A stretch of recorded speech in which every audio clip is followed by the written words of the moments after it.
Hi friends, అందరికీ శుభోదయం. Welcome to Sandhyaragam. ఈరోజు నా డే అనేది కొంచెం లేట్గా స్టార్ట్ అయింది.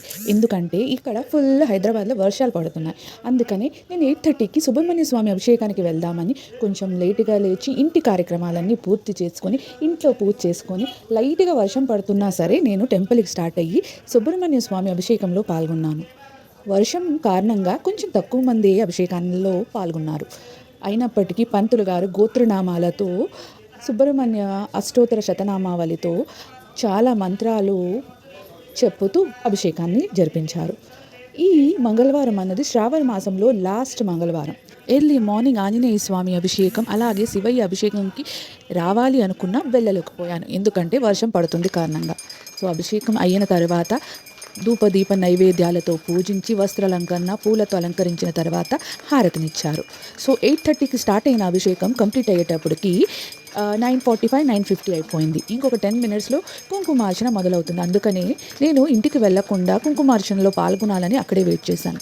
నేను వెయిట్ చేసినప్పటికీ కొంతమంది భక్తులు అంటే వాళ్ళు ఎవరి ఏకాదశి నాడున వచ్చి అక్కడ విష్ణు సహస్రనామం పారాయణం అలాగే కొన్ని పారాయణాలు అలాగే లలిత సహస్రనామం హనుమాన్ చాలీసా ఇవన్నీ చదవడానికి వస్తూ ఉంటారంట. సో అందుకని మేము టెంపుల్ లోపల కుంకుమార్చన చేస్తే ఆ మంత్రాల వల్ల వాళ్ళకి డిస్టర్బెన్స్ అవ్వకూడదని మేము ఇలా దేవాలయం ప్రాంగణంలో కుంకుమార్చన కోసం ఇలా మేము సిద్ధమయ్యాము. తర్వాత అయ్యగారు అమ్మవారిని అక్కడ పెట్టారు. సో అమ్మవారిని చూస్తూ మేము కుంకుమార్చన మొదలుపెట్టాము.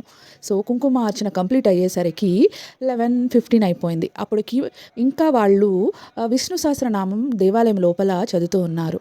సో మేము కూడా దాంట్లో పాల్గొని కొన్ని పారాయణాలు కొన్ని శ్లోకాలు మేము కూడా చదివాము. తర్వాత లాస్ట్లో సీతా సమేతుడైన రామలక్ష్మణులకు హారతినిచ్చారు. తర్వాత శివయ్యకి హనుమయ్యకి అలాగే రాజరాజేశ్వరి అమ్మకు కూడా హారతినిచ్చారు.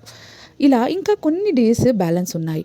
బట్ ఈ ఫ్రైడే మాత్రం అమ్మవారు అభిషేకంతో పాటు చండీ హోమం కూడా నిర్వర్తిస్తున్నారు. 15 మెంబర్స్కి దీంట్లో పార్టిసిపేట్ చేసే ఒక ఛాన్స్ ఉంది. ఆల్రెడీ 15 మెంబర్స్ అయిపోయారు. సో ఇంకెవరైనా ఈ చండీ హోమంలో తమ గోత్రనామాలు చెప్పాలి అనుకుంటే వారు ఫస్ట్ వాళ్ళ పేర్లను నమోదు చేసుకోవాలి. బట్ ఈ మంత్ అన్నది ఎప్పుడు ఎలా గడిచిపోయిందన్నది నాకు అస్సలు తెలియలేదు. మార్నింగ్ ఈవినింగ్ పూజలతో ఎవ్రీ ఫ్రైడే అమ్మవారికి ఒక డిఫరెంట్ అలంకరణలతో అలాగే ఆంజనేయ స్వామి శివయ్యకు శతఘటాభిషేకము అలాగే వరలక్ష్మి వ్రతాలు ఇలా మరెన్నో పూజలు జరిగాయి. మళ్ళీ శ్రావణ మాసం కోసం నెక్స్ట్ ఇయర్ వరకు వెయిట్ చేస్తూ ఉండాలి. మీరు కూడా ఈ 3-4 డేస్లో ఎప్పుడైనా వచ్చి టెంపుల్లో కొన్ని పూజల్లో పాల్గొనవచ్చు. తర్వాత నెక్స్ట్ మనకి నవరాత్రులు రానున్నాయి. అప్పుడు కూడా